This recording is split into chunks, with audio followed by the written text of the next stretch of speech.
Hi, my name is Joanna Williams. Today I will be discussing car seat safety. We all have, the reason I chose this subject is because I have kids of my own, and I use car seats still for them at their young age, and I really value their safety when we're driving in the car. So we all have either nephews, nieces, grandkids, or someone, that we have seen in the car seat. Driving in the car is now second nature to everyone. We use it as our main mode of transportation, and it's our responsibility as a driver to make sure that everyone in the vehicle is safe, properly secured, including yourself and children that may be in the seat at the time. So I believe that many people don't properly, have their kids in the car seat due to education.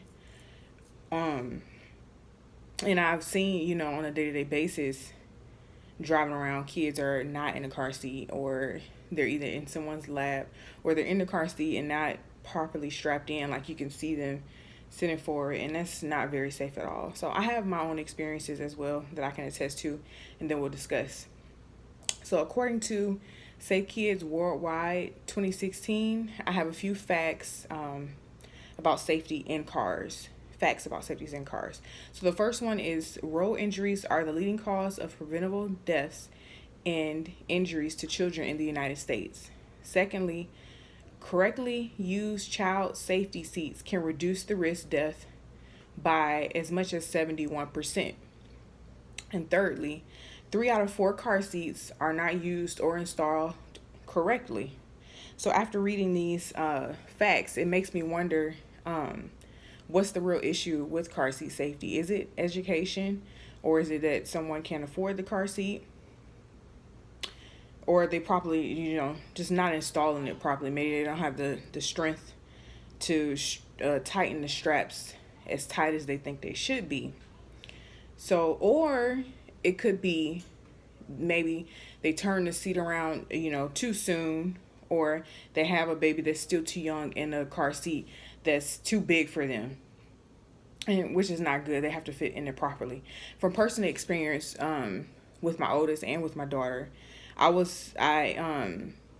understood, car safety to the bare minimum. I knew that they had to be in a car seat, and I knew that they had to be strapped in, but it was never a requirement of me to take a car seat safety class.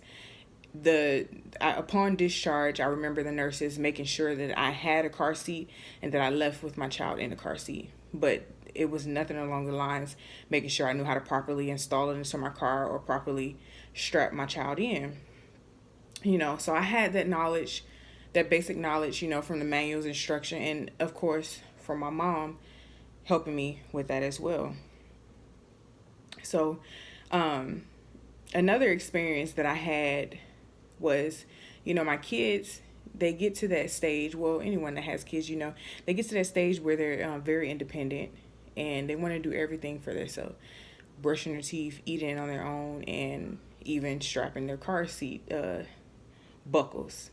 So I've experienced with both of my children driving to the gas station, to the store, and excuse me, you turn around and the strap up top is unbuckled, and you're panicking, not realizing either how long they have done it, how did they do it, how long you've been driving around with them like that, the possibility of something happening.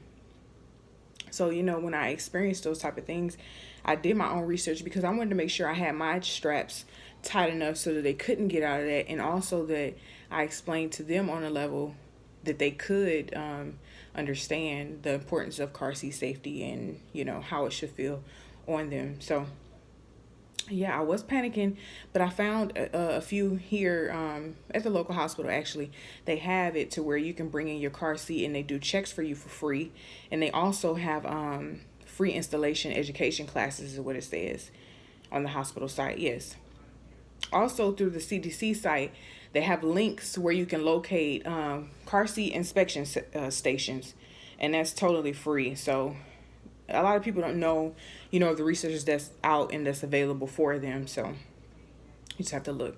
I also wanted to briefly discuss the types of car seats, because that does play a role, a factor in proper securing of your child in the car seat. So we have the rear, and this is according to the American Academy of Pediatrics. So we have the rear facing, which is recommended for until the age of 2, or the height and weight requirements. Then we have the front facing, which is according to the AAP as well, which is used when they outgrown the height and weight requirements of, the specific car seat that you have purchased. And then we have the booster seat, which is recommended for ages 8 to 12, and it varies. Both of my kids are tall, and they're in the 90th percentile for their height and weight. So I had to make those adjustments a little earlier than, some may have, which is fine. You just want to make sure that you have consulted with your pediatrician,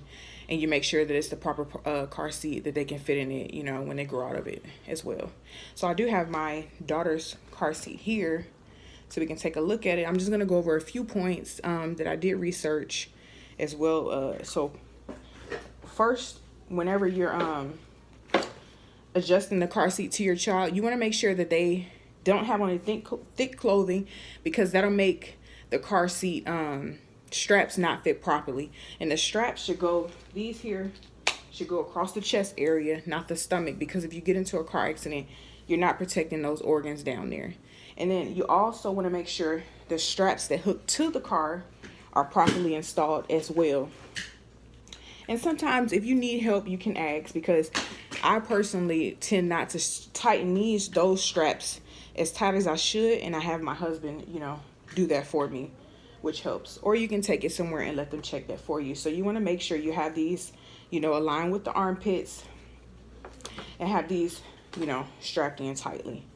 Oh, and you also want to make sure you don't have too much slack in between. That goes with, fitting your child to the car seat properly. Nothing, thick up under there that's going to make it loose when you go and get into an accident possibly, or when it's a warm day and you so happen to take your jacket off and now all of a sudden it's loose. So thank you. I hope you enjoyed this speech. I do have links available for you to go ahead and do further research. I know different cars and different makes have different specifications as far as height and weight, and you can just do your own research and figure out what's best for your child, or take it to a local facility and make sure that everything is done properly. Thank you. Bye.